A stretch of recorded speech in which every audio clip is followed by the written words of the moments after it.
Hi అండి, welcome to my channel. నేను మీ కవితని. Please do subscribe and like. ఈరోజు వీడియోలో కమ్మగా టేస్టీగా గోంగూర పచ్చడి ఎలా చేసుకోవాలో చూపిస్తున్నాను.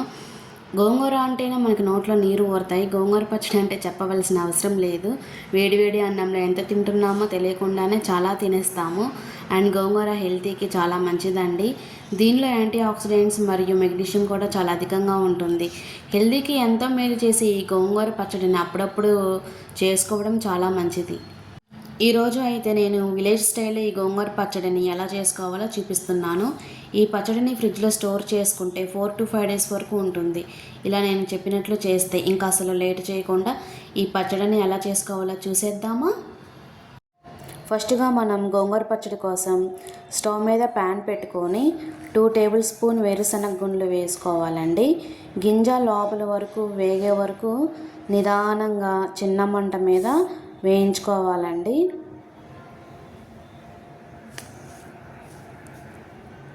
ఇలా వేగిన తర్వాత మిక్సీ జార్లో వేసుకొని గోరువెచ్చగా అయ్యేంత వరకు పక్కన పెట్టుకోవాలి. ఇప్పుడు అదే కళాయిలోకి 1 tablespoon ఆయిల్ వేసుకోండి. అలా ఆయిల్ హీట్ అయ్యాక 2 టమాటాలు పెద్ద ముక్కలు వేసుకోండి. గోంగూర కట్టలు చిన్న కట్టలు అయితే 4, పెద్ద కట్టలు అయితే 2 కట్టలు తీసుకోవాలి.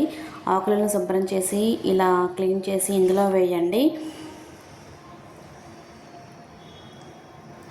పచ్చిమిర్చి 10 నుండి 15 వరకు ఇలా మధ్యలో కట్ చేసి వేసుకోవాలి. మధ్యలో కలుపుతూ చిన్న మంటతో చక్కగా నూనెతో మగ్గే వరకు మగ్గించుకోండి. ఇలా నూనెలో సాఫ్ట్గా మగ్గించుకోవాలి.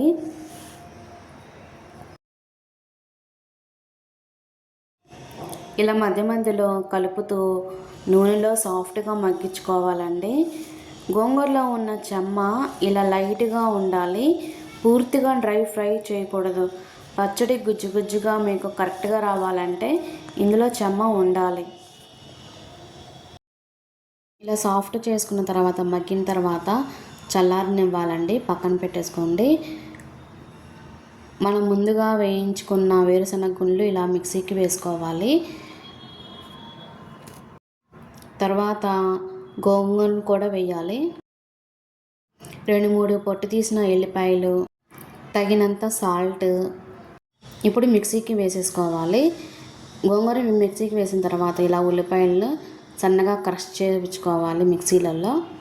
క్రష్ చేసిన వాటిని దాంట్లో వేసి బాగా కలతిప్పాలి. ఇప్పుడు అదే కళాయిలో 2-3 tablespoon ఆయిల్ వేసుకోవాలి.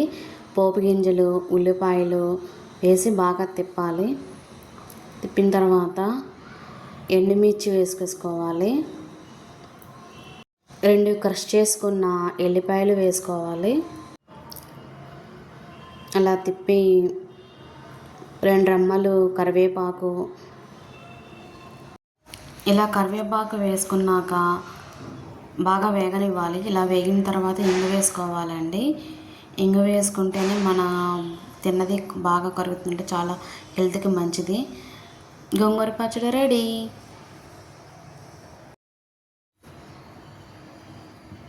ఈ గోంగూర పచ్చడిని వేడి అన్నంలో తింటే చాలా అమృతంగా ఉంటుంది. మీరు కూడా ట్రై చేసి ఎలా ఉందో చెప్పండి. Please do subscribe and like. మీ సబ్స్క్రైబే చాలా వాల్యుబుల్ అండి.